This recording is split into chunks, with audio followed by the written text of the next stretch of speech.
Doctor Vikram Singh Deswal Bionetta classes YouTube channel पर आपका स्वागत करता हूं। स्टूडेंट्स, आज हम cell division and cell cycle का एक प्रैक्टिस सेट विद सॉल्यूशन लेकर आए हैं और उसको बहुत अच्छे से एक्सप्लेन करने वाले हैं। तो चलिए स्टार्ट करते हैं। और स्टार्ट करने से पहले आप बायोनेटा क्लासेस को कर लीजिए सब्सक्राइब और ज़्यादा से ज़्यादा कर लीजिए शेयर। तो चलिए, हमारे प्रैक्टिस सेट का सबसे पहला क्वेश्चन क्या है। A cell is bound to divide if it has entered. Option given है G2 phase, G1 phase, prophase, S phase. Question की डिमांड ये है कि अगर सेल को हम ये चाहते हैं कि वो डिवीज़न के लिए मजबूर हो या डिवीज़न उसमें होना चाहिए डेफिनेटली, तो उसे इन गिवन फेजेज में से किस फेज में एंटर होना चाहिए ताकि सेल डिवीज़न के लिए कंफर्म हो सके। तो देखिए, आपको बहुत अच्छे से मालूम है कि जो G1 फेज़ है उसमें सेल की ग्रोथ स्टार्ट होती है। उसमें डिफरेंट टाइप के सेल ऑर्गेनेलिज सिंथेसाइज होते हैं। उसमें सेल का साइज़ इंक्रीज़ होना स्टार्ट हो जाता है। तो ये सारे चेंजेस वहाँ पर होते हैं। मैक्रोमोलिक्यूल्स भी जो वहाँ पर डेवलप होते हैं। तो अगर सेल अपने G1 फेज़ को कंप्लीट कर लेती है तो डेफिनेटली वो एस फेज़ में एंटर करेगी। तो इसका मतलब एस फेज़ एक ऐसी सियोरिटी है सेल की साइकिल के अंदर जो इस बात को कंफर्म कर देती है कि जब कोई सेल एस फेज़ में एंटर करेगी तो वो डेफिनेटली डिवीज़न को फॉलो करेगी। तो इसलिए हम किस आंसर के साथ जाएंगे, हम फोर्थ ऑप्शन के साथ यानी एस फेज के साथ में जाएंगे। तो चलते हैं नेक्स्ट क्वेश्चन की ओर। नेक्स्ट क्वेश्चन हमारा क्या कहता है, तो question number 2, how many chromosomes cell be present in a diploid cell at mitotic anaphase if it's egg cell has 10 chromosomes. Question की डिमांड ये है कि कितने क्रोमोसोम्स होंगे डिप्लॉयड सेल माइटोटिक एनाफेज के अंदर अगर उस सेल से बनने वाले एग सेल के अंदर क्रोमोसोम की नंबरिंग 10 हो। तो इसका मतलब आप बहुत अच्छे से जानते हैं कि जो एग सेल है वो हैप्लोइड इन नेचर होती है और क्रोमोसोम के नंबर मदर सेल के रिस्पेक्ट में हाफ होते हैं। लेकिन इन्होंने बोला है कि माइटोटिक एनाफेज, तो मैं ये बता चुका हूँ, बहुत अच्छे से एक्सप्लेन कर चुका हूँ जब मैंने माइटोसिस डिवीज़न को अपनी वीडियो के थ्रू आपको एक्सप्लेन किया था। आप उस वीडियो को बहुत अच्छे से देख सकते हैं, फिर से आप उससे समझ सकते हैं कि जो एनाफेज स्टेज होती है वो एक ऐसी स्टेज होती है जहाँ पर क्रोमोसोम के नंबर डबल हो जाया करते हैं, सेल का नंबर एक ही रहता है, क्योंकि वहाँ पर सेंट्रोमियर ब्रेक हो जाता है और क्रोमेटिड्स में सेपरेशन होता है। तो वहाँ पर क्रोमोसोम के नंबर डबल देखने को मिल जाते हैं। तो मदर सेल के रिस्पेक्ट में एनाफेज स्टेज में क्रोमोसोम के नंबर डबल है। अगर मदर सेल में क्रोमोसोम का नंबर 20 है तो एनाफेज में कितना हो जाएगा, 40 हो जाएगा। और अगर वो एग सेल में जाना चाहती है, एग सेल बनाना चाहती है, तो वो म्यूसिस को फॉलो करेगी, तो उससे फिर हाफिंग नंबर हो जाएगा। तो आप देखते हैं कि क्रोमोसोम के नंबर फिर एग सेल में हैप्लोइड हो जाते हैं। अभी यहाँ पर जो एनाफेज स्टेज है वहाँ पर जो सेल बनी है वो टेट्राप्लोइड देखने को मिल रही है, लेकिन एग सेल क्या होगी, हैप्लोइड होगी। तो माइटोटिक एनाफेज में 40 नंबर क्रोमोसोम होना चाहिए, जबकि इसकी जो मदर सेल है उसमें नंबर 20 होगा। तो यहाँ पर माइटोटिक एनाफेज की बातें हो रही है, तो हम फोर्थ ऑप्शन के साथ जाएंगे, 40 इसका आंसर राइट आएगा। इस बात का आपको ध्यान रखना है। तो चलिए चलते हैं नेक्स्ट क्वेश्चन की ओर।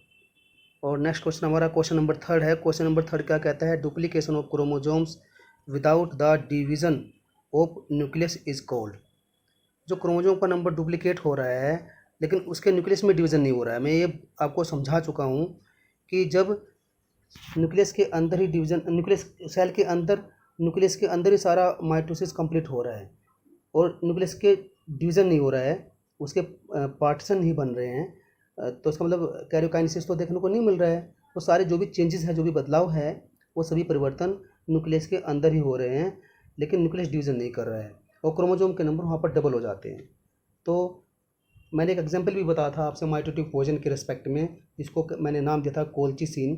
तो उसने भी जो है मेटाफेज स्टेज में सेल को अरेस्ट किया था और वहाँ पर एनाफेज में या उससे नेक्स्ट की जो भी स्टेजेस आएगी उनमें क्रोमोसोम के नंबर तो डबल हो जाएंगे, बट सेल का नंबर इंक्रीज नहीं करेगा।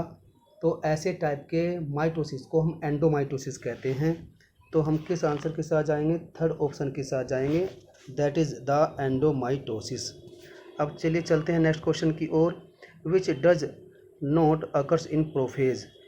गिवन ऑप्शन में से कौन सा कंडीशन प्रोफेज में नहीं होता है, ये क्वेश्चन की डिमांड है। तो ऑप्शन क्या क्या दिए हैं? Hydration of chromatin, dehydration of chromatin, appearance of chromosome, disappearance of nuclear membrane and nucleolus. तो आप जानते हैं कि डिहाइड्रेशन ऑफ क्रोमेटिन होने से तो क्रोमोसोम सीन होना शुरू हो जाएंगे, स्टार्ट हो जाएंगे। ये जो प्रोफेज स्टेज है वहाँ पर क्रोमोसोम का साइज बढ़ना शुरू हो जाता है और विजिबिलिटी होने के चांसेस बढ़ने शुरू हो जाते हैं। मेटाफेज स्टेज में हम बहुत अच्छे से विजिबल कर सकते हैं क्रोमोसोम्स को, ये भी आपको बहुत अच्छे से पता है। तो और अपीयरेंस ऑफ क्रोमोसोम, क्रोमोसोम की अपीयरेंस होती है। Disappearance of nuclear membrane and nucleolus, ये भी होता है, आपको अच्छे से पता है। तो हाइड्रेशन ऑफ क्रोमेटिन ये वाला ऑप्शन यहाँ पर ठीक नहीं होगा।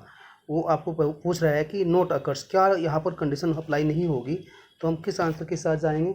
हम फर्स्ट ऑप्शन के साथ जाएंगे, हाइड्रेशन ऑफ क्रोमेटिन। चलिए चलते हैं नेक्स्ट क्वेश्चन की ओर। और नेक्स्ट क्वेश्चन नंबर 5 हमारा क्या कहता है? Which of the two events restore the normal number of chromosomes in life cycle. एक सेल की लाइफ साइकिल है, यानी उसका सेल साइकिल है, उसमें क्रोमोसोम के नंबर रिस्टोर करने वाले दो इवेंट गिवन ऑप्शन में से कौन से हैं, ये क्वेश्चन की डिमांड है। तो ये क्वेश्चन सीधा सा आपको ये कह रहा है कि वो कौन सी कंडीशंस यहाँ पर है गिवन ऑप्शन में जो क्रोमोसोम के नंबर को मेंटेन रखने का काम करती है, यानी उसको एज इट इज रखती है कमिंग कंडीशन में भी। तो mitosis and meiosis first option है, ये भी सही नहीं होगा, क्योंकि माइटोसिस अगर हो और नेक्स्ट वाली कंडीशन में आप जाए तो कमिंग जनरेशन के लिए अगर माइटोसिस से गैमेट बन जाए तो गैमेट जब फ्यूजन करेंगे तो क्रोमोसोम का नंबर डबल होने का कंडीशन रहेगा, डबल होगा, फिर उससे आगे डबल होगा, फिर उससे आगे, तो इसका मतलब क्रोमोसोम का नंबर बहुत ज़्यादा इंक्रीज होता चला जाएगा, हर जनरेशन में डबल होता चला जाएगा। तो माइटोसिस मियोसिस दोनों एक साथ नहीं हो सकते हैं यहाँ पर। मियोसिस एंड फर्टिलाइजेशन, ये ऑप्शन ज़्यादा इम्पोर्टेंट है। मियोसिस होने से क्रोमोसोम का नंबर हाफ हो जाता है। वो हाफ जो क्रोमोसोम है, आप जानते हैं अच्छे से कि गैमेट्स के अंदर क्रोमोसोम का नंबर हाफ होता है और गैमेट्स हैप्लॉइड होते हैं, और जब हैप्लॉइड गैमेट्स आपस में फ्यूजन करेंगे उसको फर्टिलाइजेशन कहते हैं। फिर से क्रोमोसोम का नंबर वही आ जाता है, यानी रिटेन हो जाता है, यानी मेंटेन हो जाता है। इसी को रीस्टोरेज ऑफ क्रोमोसोम कहते हैं कमिंग जनरेशन के लिए। तो हम सेकंड ऑप्शन के साथ ही जाएंगे, ये हमारा करेक्ट ऑप्शन होगा। तो हम मियोसिस एंड फर्टिलाइजेशन को यहाँ पर टारगेट करेंगे। तो चलिए नेक्स्ट क्वेश्चन की ओर। क्वेश्चन नंबर हमारा 6 आ जाता है। क्वेश्चन की डिमांड क्या है? Number of meiosis required to produce 100 functional megaspore in angiosperms. बड़ा अच्छा क्वेश्चन है और इजी भी है। ये पूछा है कि अगर 100 फंक्शनल मेगास्पोर सिंथेसाइज करने हैं एंजियोस्पर्म के अंदर तो कितने मियोसिस डिवीजन की रिक्वायरमेंट होगी। तो आपको बहुत अच्छे से पता है कि जब मियोसिस डिवीज़न होता है एक एमएमसी में, अगर मैं एक एमएमसी की बातें करूं तो मान लीजिए एक एमएमसी है, तो एक एमएमसी में जब आप मियोसिस डिवीज़न को देखेंगे तो वो 4 मेगास्पोर बनाती है, 4 मेगास्पोर। लेकिन आपको ये अच्छे से पता है कि एक मेगास्पोर फंक्शन में रहता है, बाकी 3 जो है वो डिजनरेट हो जाते हैं। तो जो 3 डिजनरेट हो जाते हैं तो उनको आप काउंट नहीं करेंगे। तो इसलिए हम कह सकते हैं कि एक म्यूसिस से 1 मेगास्पोर सिंथेसाइज हो रहा है, तो 2 म्यूसिस से 2 मेगास्पोर सिंथेसाइज होंगे। अगर 100 मेगास्पोर सिंथेसाइज करने हैं, प्रोड्यूस करने हैं, तो 100 ही म्यूसिस करने पड़ेंगे। तो आप कह सकते हैं कि 100 म्यूसिस डिवीज़न इसका आंसर होना चाहिए, क्योंकि 100 म्यूसिस डिवीज़न करने पड़ेंगे तो 100 मेगास्पोर्स ही फंक्शनिंग में होंगे। तो हम किस आंसर के साथ जाएंगे? हम सेकंड ऑप्शन के साथ जाएंगे, दैट इज़ द 100। तो चलिए चलते हैं नेक्स्ट क्वेश्चन की ओर। और नेक्स्ट क्वेश्चन हमारा क्या है? क्वेश्चन नंबर 7 है। Question number 7th matching the column वाला क्वेश्चन आपके सामने है, बड़ा इंपॉर्टेंट क्वेश्चन है। Match the column first with column second and select the correct answer. Column first और कॉलम सेकंड आपके सामने गिवन है और आपको आंसराइज करना है। कॉलम फर्स्ट में यहाँ पर कंडीशंस दी है। मेयोसिस डिवीजन में जो प्रोफेज 1 होता है उसकी स्टेजेस के नाम यहाँ पर गिवन है और कॉलम सेकंड में उनमें हो रही इंपॉर्टेंट कंडीशन के नाम गिवन है। तो आपको उसी के हिसाब से, उसी के अकॉर्डिंग मैच करना है कि कौन सी स्टेज किस कंडीशन से मैच अच्छे से कर रही है। तो पैकेटिन स्टेज की बात आती है तो पैकेटिन स्टेज जो है वो किससे मैच करेगा, जाइगोटिन किससे मैच करेगा, डिप्लोटिन, लेप्टोटिन एंड डायकाइनेसिस, ये सभी प्रोफेज 1 की स्टेजेस हैं। तो देखिए एक्चुअल में क्या होता है कि जो पैकेटिन स्टेज है उसमें जीन एक्सचेंज होता है। अगर मैं पैकेटिन स्टेज की बात करता हूँ तो आप किस में जाएंगे, क्रॉसिंग ओवर आपने सुना होगा, तो जीन एक्सचेंज की तरफ जाएंगे। जाइगोटिन में क्या होता है, वहाँ पे पेयरिंग ऑफ क्रोमोसोम होता है, तो आपको ये भी पता है उसको साइनेप्सिस कहते हैं, तो हम साइनेप्सिस की तरफ जाएंगे। डिप्लोटिन में क्या होता है, डिप्लोटिन में चार्ज मेटा बनते पैकेटिन में, लेकिन विजिबल कहाँ होते हैं, डिप्लोटिन में होते हैं। तो आप सेकंड लेप्टोटिन को सेकंड से जो है आप मैच करेंगे। अब उसके बाद आता है डायकाइनेसिस। तो डायकाइनेसिस जो कंडीशन होती है वो आपकी नहीं, उससे पहले लेप्टोटिन है, तो लेप्टोटिन जो है डिप्लोटिन में क्या हो गया है, डिप्लोटिन में क्या हो गया है, चार्ज में विजिबल हो गया है। लेप्टोटिन के केस में क्या होता है, लेप्टोटिन प्रोफेज 1 की सबसे पहली स्टेज है। तो वहाँ पर एक तो बुके स्टेज पढ़ा होगा आपने, बकेट स्टेज भी कह देते हैं इसको, वो एनिमल्स में होती है। और साइनेजेसिस स्टेज जो होती है वो प्लांट्स में होती है, जिसमें क्रोमोसोम्स सभी मिलकर एक साइड में आ जाते हैं न्यूक्लियर मेम्ब्रेन के, उसी को साइनेजेसिस स्टेज कहते हैं। तो अगर आप बात करते हैं किसके बारे में, लेप्टोटिन के बारे में, तो साइनेजेसिस स्टेज जिसका मैचिंग होगा। बट लास्ट वाला जो डायकाइनेसिस है उसमें टर्मिनलाइजेशन कंप्लीट होता है, जिसमें चार्ज मेटा क्रोमोसोम्स के एंड पार्ट की तरफ आ जाते हैं, तो हम इसको मैच करेंगे इससे। तो आप देख रहे हैं कि पैकेटिन का ऑप्शन किससे मैच हो रहा है, वो 4th से मैच हो रहा है, और जाइगोटिन का किससे हो रहा है, वो 5th से मैच हो रहा है, और डिप्लोटिन का वो चार्ज मेटा विजिबल से हो रहा है सेकंड यानी, और डी लेप्टोटिन वो फर्स्ट से हो रहा है, और ई वो आपका थर्ड से हो रहा है। तो हम सेकंड ऑप्शन को टिक करेंगे, हमारा सेकंड आंसर राइट होगा। बड़ा इम्पोर्टेंट क्वेश्चन है। चलिए चलते हैं आगे की ओर। हमारा नेक्स्ट क्वेश्चन है क्वेश्चन नंबर 8।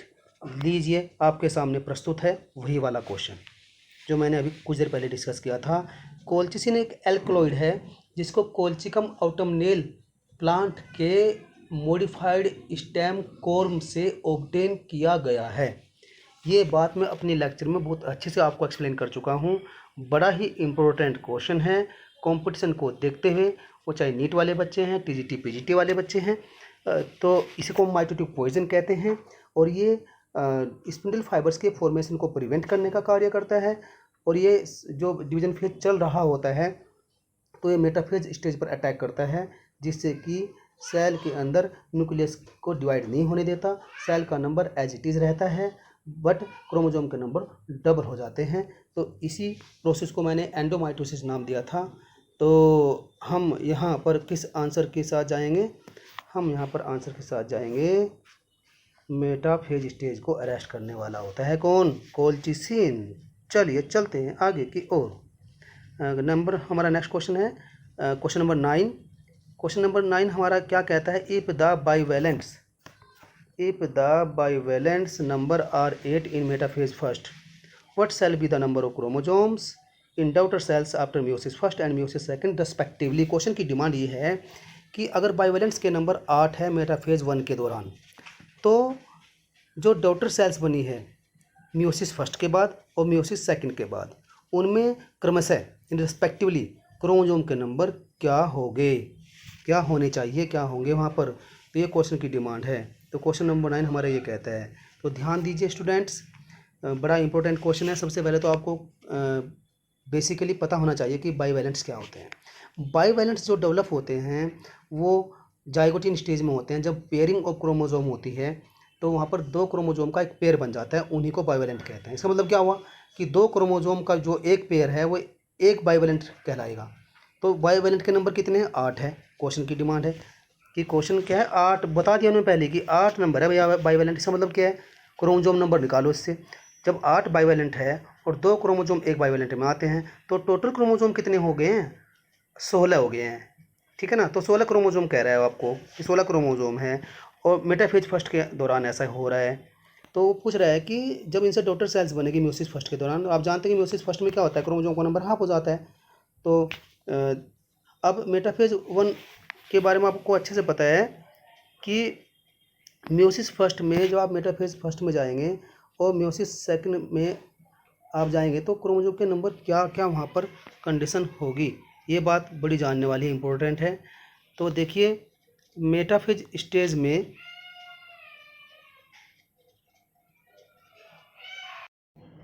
तो जो 16 क्रोमोजोम थे, अब म्यूसिस फर्स्ट होने से क्रोमोजोम का नंबर हाफ हो गया है, तो डॉटर सेल्स में क्रोमोजोम का नंबर 8 हो जाएगा।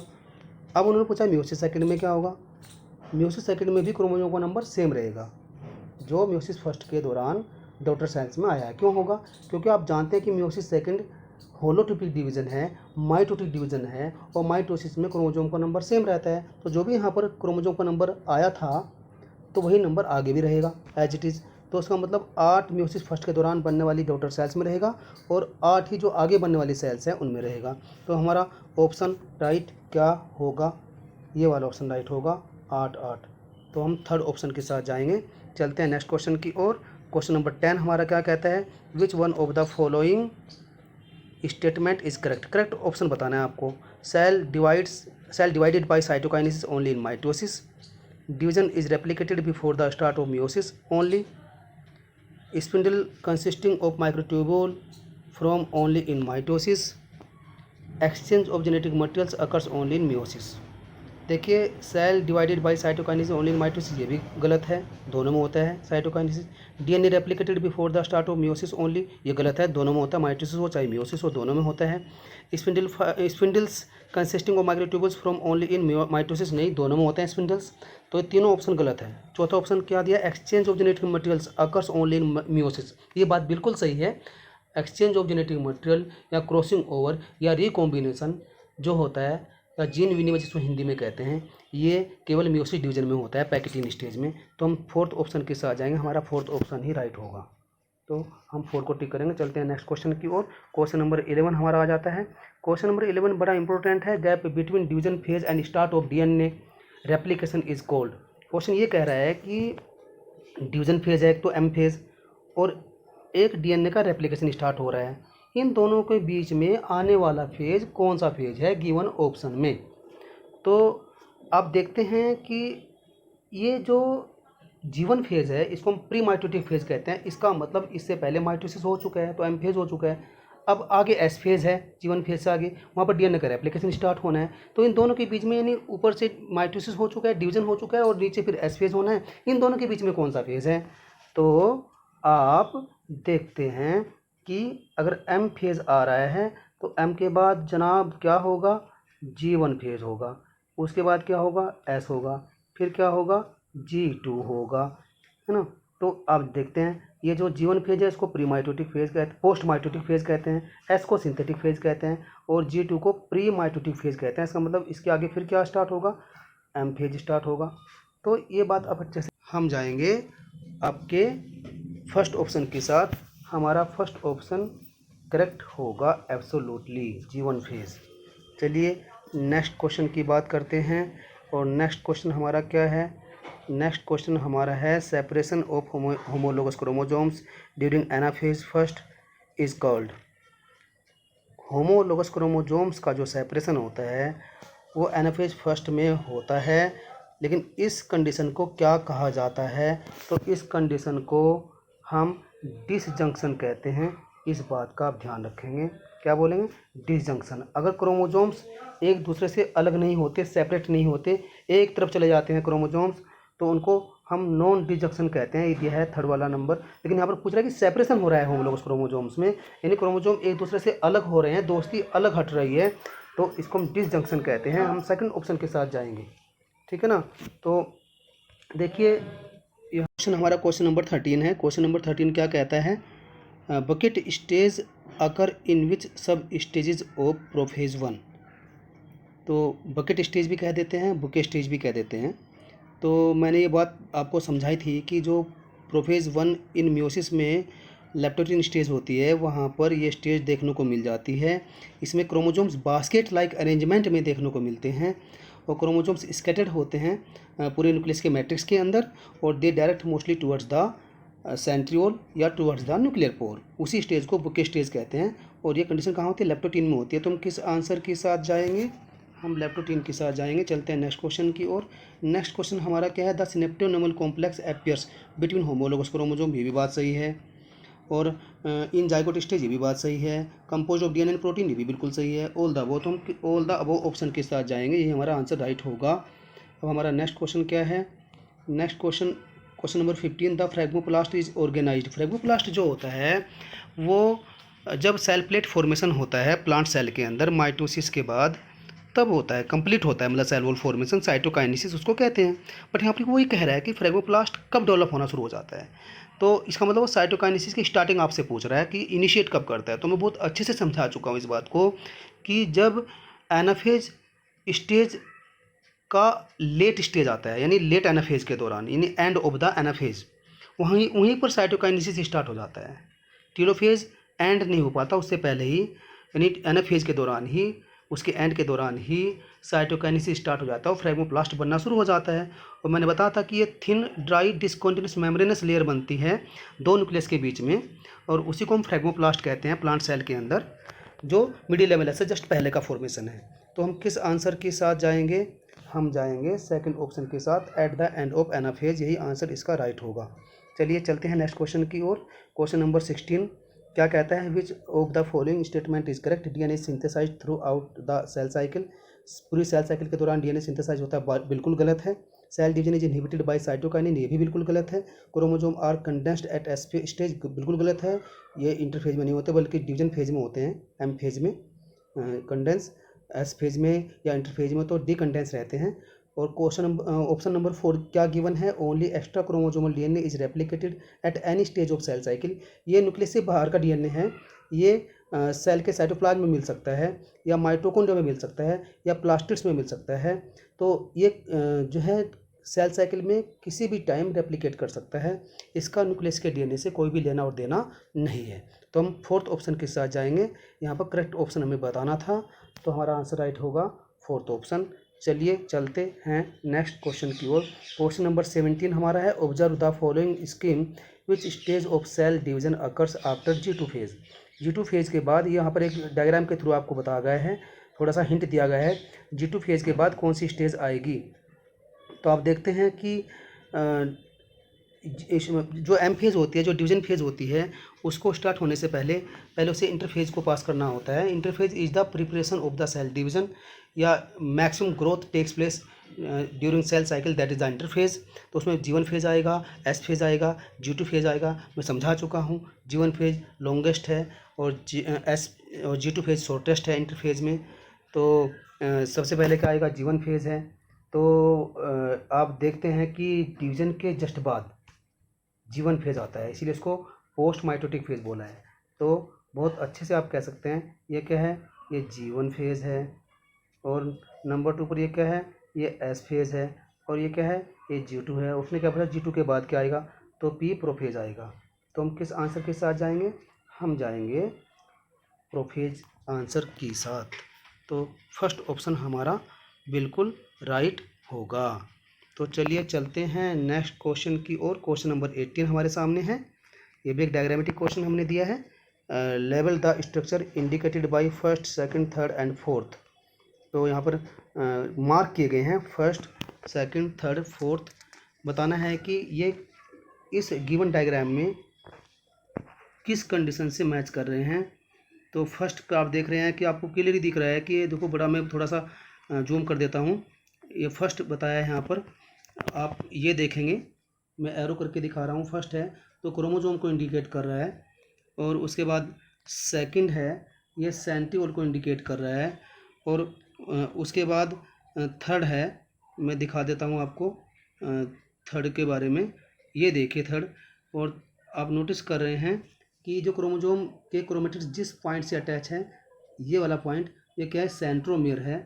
और आप जो फोर्थ ऑप्शन देख रहे हैं, ये जो एक धागा ये है, एक धागा ये है, तो ये दोनों क्या है, क्रोमेटिड्स है। तो इसलिए हम देखेंगे, अब ऑप्शन की तरफ चलते हैं।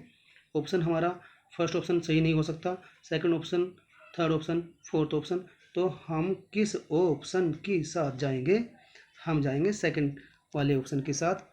फर्स्ट क्रोमोसोम है, सेकंड सेंट्रियोल है, थर्ड सेंट्रोमियर है, फोर्थ क्रोमेटिड है। हमारा ये आंसर राइट होगा। बड़ा अच्छा क्वेश्चन है। चलते हैं नेक्स्ट क्वेश्चन की ओर। और नेक्स्ट क्वेश्चन हमारा क्या है? Question number 19। ये भी एक आउटलाइन डायग्रामेटिक कंडीशन में दिया है, थोड़ा समझाने की कोशिश दी है, हिंट दी है। 2n सेल है, कोई मदर सेल है, उसमें कोई डिवीज़न हुआ तो 2 सेल बनी, ए को नाम दिया बी, ए को नाम दिया सी। ए पर क्या हो रहा है? ओ बी एंड सी, ये क्या है गिवन कंडीशन में। तो जब सेल 2n है और इसमें 2 सेल बनी है, 4 नहीं बनी है, 4 बनती तो म्यूसिस होता, 2 बन रही है तो माइटोसिस होगा, सीधा सा पता है आपको। तो डेफिनेटली माइटोसिस जब होता है किसी सेल में, तो जो भी डॉटर सेल्स बनती है उनकी प्लोइडी सेम रहती है। अगर म्यूसिस होता तो NN होती, बट माइटोसिस हो रहा है तो 2n ही होगी। तो हम किस ऑप्शन के साथ जाएंगे? मैं दिखा देता हूँ आपको। 2n हो रहा है तो ऊपर वाले सेल में भी 2n होगा, नीचे वाले सेल में भी 2n होगा, और एक ही जगह क्या होगा? माइटोसिस होगा। तो हमारा ऑप्शन फोर्थ ऑप्शन राइट होगा। हम फोर्थ ऑप्शन के साथ जाएंगे, इस बात का विशेष ध्यान रखेंगे। चलते हैं नेक्स्ट क्वेश्चन की ओर। नेक्स्ट क्वेश्चन हमारा 20th क्वेश्चन है, 20वां क्वेश्चन है। और 20वां क्वेश्चन क्या कहता है? Arrange the following events of meiosis in the correct sequence. जो यहाँ पर सीक्वेंसेस दिए हैं वो उनका ऑर्डर अभी डिस्टर्बिंग ऑर्डर है, तो आपको एक करेक्ट ऑर्डर बनाना है सिस्टेमेटिकली, कब कब क्या क्या होगा, तो उसी सीक्वेंस में आपको रखना है। हमारे सामने ये है ऑप्शन। पहला है terminalisation of charge Meta, crossing over. Next है सिनेप्सिस या साइनेप्सिस भी कह सकते हैं। उससे नेक्स्ट है डिजंक्शन ऑफ क्रोमोसोम्स। उससे नेक्स्ट है डिसोल्यूशन ऑफ सिनेप्टिनोमल कॉम्प्लेक्स। तो करेक्ट सीक्वेंस क्या होना चाहिए? तो 20वां क्वेश्चन ये कहता है, तो देखिए यहाँ पर आप पहले सी ऑप्शन पर ध्यान देंगे। सी ऑप्शन हमारा क्या? साइनेप्सिस। ये किस स्टेज में होता है? जाइगोटिन स्टेज में होता है। और उसके बाद आप बी ऑप्शन पर ध्यान देंगे, क्रॉसिंग ओवर। तो जाइगोटिन के बाद कौन सी स्टेज आएगी? पैकेटिन स्टेज आएगी। तो क्रॉसिंग ओवर कहाँ होगा? पैकेटिन स्टेज में होगा। उसके बाद आप ई ऑप्शन पर ध्यान देंगे, डिसोल्यूशन ऑफ सिनेप्टिनोमल कॉम्प्लेक्स। ये सिनेप्टिनोमल कॉम्प्लेक्स का डिसोल्यूशन हो जाता है जब पैकेटिन जब स्टेज आगे प्रोसीड होती है, तो सिनेप्टिनोमल कॉम्प्लेक्स का जो अट्रैक्शन है वो खत्म होता चला जाता है। उसके बाद आप ध्यान देंगे ए ऑप्शन पर, टर्मिनलाइजेशन ऑफ चार्ज मेटा। जो डिप्लोटीन से आगे की स्टेज डाइकाइनेसिस होती है, तो वहाँ पर आकर जो चार्ज मेटा बने थे क्रॉसिंग ओवर के दौरान, वो क्रोमोजोम्स के एंड पार्ट की तरफ आ जाते हैं, तो इसी को टर्मिनलाइजेशन ऑफ चार्ज मेटा कहते हैं। उसके बाद आप ध्यान देंगे डी ऑप्शन पर, D option D junction of chromosomes. तो एनाफेज स्टेज आती है, वहाँ पर क्रोमोजोम्स का डी जंक्शन होता है। तो सीक्वेंस आपका बन गया है सी, उसके बाद बी, उसके बाद ई, उसके बाद ए, उसके बाद डी। तो हम किस ऑप्शन के साथ जाएंगे? हम फोर्थ ऑप्शन के साथ जाएंगे। हमारा फोर्थ ऑप्शन राइट होगा। चलिए चलते हैं नेक्स्ट क्वेश्चन की ओर। नेक्स्ट क्वेश्चन हमारा 21st क्वेश्चन है। Diploid cell in human where cell divides does not occur. इन गिवन ऑप्शन में से ह्यूमन के अंदर डिप्लोइड सेल जो है उनमें से किसमें सेल डिवीजन नहीं होता है? कौन सी सेल डिवीजन को फॉलो नहीं करती है? तो भैया जितने भी सेल्स यहाँ पर गिवन है वो सभी के सभी क्या है? परमानेंट सेल्स है। इसका मतलब क्या है? वो डिफ्रेंशिएटेड सेल्स है, वो डिवीजन नहीं करेगी, वो जी नोट फेज में आने वाली सेल्स है। वो चाहे हार्ट की सेल है, मसल्स की सेल है, नर्व की सेल्स है। तो हम फोर्थ ऑप्शन के साथ जाएंगे, ए बी एंड सी। तीनों की तीनों कैटेगरीज डिफ्रेंशिएटेड सेल्स में आती है, परमानेंट सेल्स में आती है, यानी जी नोट फेज की सेल्स में आ जाती है। इनमें डिवीजन नहीं होगा। चलते हैं नेक्स्ट क्वेश्चन की ओर। और नेक्स्ट क्वेश्चन हमारा क्या है? Question number 22। The events shown below the occur during different phases. कुछ इवेंट्स यहाँ पर दिए हैं। फर्स्ट इवेंट दिया है centromere splits, chromatid separate and move to opposite poles, chromatids are now called chromosome. B दिया है chromosomes cluster at opposite poles, decondensation of chromosomes, reappearance of nuclear membrane, Golgi bodies and endoplasmic reticulum. C दिया है chromosomal replication. D दिया kinetochores attach to the spindle fibres and chromosomes are arranged at equatorial plate. E option दिया condensation of chromosomal materials. तो यहाँ पर demand यह है कि which of the following correctly identifies each of the phases directed. तो कौन कौन से फेज है जो इस कंडीशन में आते हैं। तो देखिए आप फर्स्ट ऑप्शन को ही देखो, सी क्या है, इंटरफेज है। सी में देख रहे हैं क्रोमोसोमल रेप्लिकेशन, डीएनए रेप्लिकेट करता है तो क्रोमोसोमल रेप्लिकेशन इंटरफेज हो गया। प्रोफेज ई ऑप्शन को देखो, condensation of chromosomal materials which of the following, condensation of chromosomal materials क्या है, क्रोमोसोम्स कंडेंस हो जाते हैं तो क्रोमोसोम देखने की पॉसिबिलिटी बढ़ जाती है, प्रोफेज से स्टार्ट होता है तो आप प्रोफेज पर जाएंगे। फिर डी ऑप्शन देखेंगे आप, काइनेटोकोर्स अटैच, ये मेटाफेज में होता है, काइनेटोकोर के थ्रू अटैच होते हैं एक्सपेंडेड फाइबर्स क्रोमोसोम से, तो ये मेटाफेज स्टेज हो जाएगी। फिर आप ए ऑप्शन के साथ जाएंगे, central splits chromatid separate and move to opposite poles, chromatids are now called chromosomes, तो ये ए ऑप्शन तो एनाफेज में जाएंगे। और उसके बाद आप देखते हैं बी ऑप्शन, देखिए chromosomes clusters at opposite poles, decondensation of chromosomes, reappearance of nuclear membrane, Golgi body that ER, ये ट्वेल्फेज स्टेज में होगा। तो हमारा फर्स्ट ऑप्शन ही राइट होगा। बड़ा अच्छा क्वेश्चन है, तो हम ए ऑप्शन, हम फर्स्ट ऑप्शन के साथ जाएंगे। तो चलते हैं नेक्स्ट क्वेश्चन की ओर। क्वेश्चन नंबर 23 क्या कहता है, in a diploid cell after S phase quantity of DNA is 20 picogram after anaphase second, situation will be, तो in each daughter nucleus. Question number 23 ये कहता है कि डीएनए का अमाउंट 20 पिकोग्राम है एस फेज में, जो उसकी क्वांटिटी है डीएनए की एस फेज में 20 पिकोग्राम है। After anaphase second situation will be, हर डॉटर सेल के न्यूक्लियस में एनाफेज सेकंड के बाद में क्या सिचुएशन डेवलप होगी गिवन ऑप्शन में से। तो आपको अच्छे से पता है कि एस फेज में डीएनए का रेप्लिकेशन होता है, इसका मतलब अगर हम जीवन फेज की बात करते हैं तो जीवन फेज में डीएनए का अमाउंट 10 पिकोग्राम होगी डेफिनेटली, एस फेज में डबल हो जाती है। लेकिन जब एनाफेज सेकंड आता है तो इसका मतलब एनाफेज फर्स्ट हो चुका है और फिर एनाफेज सेकंड यानी म्यूसिस सेकंड का पार्ट है एनाफेज सेकंड, तो वहाँ पर फिर हाफिंग होगा, तो इसका मतलब सेल हैप्लोइड बन जाएगी और डीएनए का अमाउंट और आधी हो जाएगी, तो 5 पिकोग्राम सभी सेल्स में होगा, यानी एनाफेज सेकंड में 5 पिकोग्राम डीएनए अमाउंट बचेगी। तो हम थर्ड ऑप्शन के साथ जाएंगे, तो हमारा थर्ड ऑप्शन बिल्कुल सही होगा, हैप्लोइड 5 पिकोग्राम डीएनए, ये कंडीशन आ जाएगी हर डॉटर न्यूक्लियस में। तो चलते हैं नेक्स्ट क्वेश्चन की ओर। क्वेश्चन नंबर 24 क्वेश्चन क्या कहता है हमारा, मार्क इनकरेक्ट स्टेटमेंट्स, जो गलत स्टेटमेंट है उसको मार्क करना है। Meiosis involves only a single cycle of DNA replication, और नेक्स्ट है 4 haploid cells are formed at the end of meiosis first, mitosis usually restricted to diploid cells only, next है in yeast cell cycle takes about 90 minutes. देखिए incorrect बताना है, ये option क्या कहता है, meiosis involves only a single cycle of DNA replication, बिल्कुल सही बात है, डीएनए रेप्लिकेशन वन टाइम हो रहा है। 4 haploid cells are formed at the end of meiosis first, ये बिल्कुल गलत है, 4 नहीं बनती है, 2 सेल्स बनते हैं म्यूसिस फर्स्ट के एंड पर, और गलत ही पूछा है तो आप सीधे आंसर इसी को देंगे। तो हमारा बी ऑप्शन यानी बी वाला ऑप्शन है, तो थर्ड ऑप्शन पर टिक करेंगे, ओनली बी, यही ऑप्शन, यही स्टेटमेंट इनकरेक्ट है, बाकी सभी सही है, ऐसा आप समझेंगे। चलते हैं नेक्स्ट क्वेश्चन की ओर। नेक्स्ट क्वेश्चन हमारा क्या है, in the somatic cell cycle DNA replication takes place in S phase, ये बात बिल्कुल सही है। A short interphase is followed by a long mitotic phase, interphase short नहीं होता, सबसे बड़ा फेज होता है इंटरफेज सेल साइकिल के अंदर, ये भी गलत है बात। और ऊपर वाला बिल्कुल सही है, DNA replication takes place in S phase. और थर्ड ऑप्शन क्या है, G2 phase follows mitotic phase, गलत है। और इन G1 phase DNA content is double the amount, नहीं, वो एस फेज में अमाउंट डबल होती है, ये भी गलत है। तो हम केवल फर्स्ट ऑप्शन को देख रहे हैं, वही हमारा सही है, तो उसी को हम आंसराइज करेंगे, first option DNA replication takes place in S phase. चलते हैं नेक्स्ट क्वेश्चन की ओर। क्वेश्चन नंबर 26 क्या कहता है, chiasmata are formed as a result of, chiasmata बनते हैं किसके दौरान बनते हैं, exchange of parts of paired homologous chromosome, ये भी बात सही है। Exchange of part of unpaired, ये बिल्कुल गलत है। Duplication of parts of paired homologous, ये भी गलत है। तो हम फर्स्ट ऑप्शन के साथ जाएंगे, हमारा फर्स्ट ऑप्शन ही सही होगा। तो चलते हैं नेक्स्ट क्वेश्चन की ओर। 27 क्वेश्चन हमारा क्या कहता है, which statement is true for mitosis, mitosis के रेस्पेक्ट में कौन सा स्टेटमेंट सही है, ये क्वेश्चन की डिमांड है। ऑप्शन नंबर 1 क्या कहता है, daughter sales exhibit division of labour पर फॉर्म डिफरेंट फंक्शंस, माइटोसिस के रेस्पेक्ट में ये ट्रू स्टेटमेंट नहीं है। तो नेक्स्ट ऑप्शन क्या कहता है, daughter cells are exactly similar in all respect. जब माइटोसिस होता है और उसकी नई डॉटर सेल सिंथेसाइज होती है तो हर रेस्पेक्ट में एग्जैक्टली सेम होती है। ये बात बिल्कुल सही है। तो आगे ऑप्शन पढ़े ना पढ़े यही हमारा आंसर बिल्कुल करेक्ट होगा। तो हम सेकंड ऑप्शन को टिक करेंगे। चलते हैं नेक्स्ट क्वेश्चन की ओर।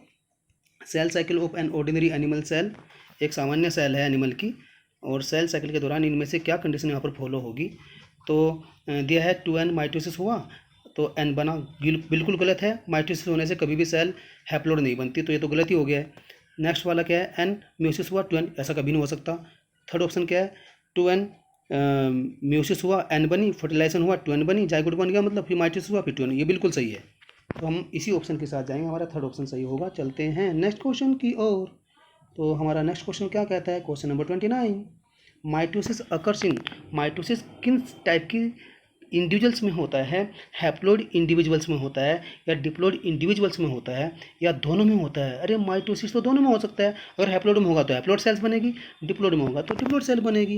बैक्टीरिया में तो भैया बाइनरी फिजन होते हैं यानी ए माइटोटिक होते हैं, तो हम थर्ड ऑप्शन के साथ जाएंगे, हमारा थर्ड ऑप्शन होगा एब्सोल्युटली करेक्ट। चलते हैं नेक्स्ट क्वेश्चन की ओर। क्वेश्चन नंबर 30 क्या कहता है, how many divisions will occur, how many divisions will occur in an isolated tip cell from to form 128 cells। 128 sales बनाने के लिए जो आइसोलेटेड टिप सेल है उससे हमें 128 सेल बनानी है, तो कितने डिविजन्स यहाँ पर करने होंगे।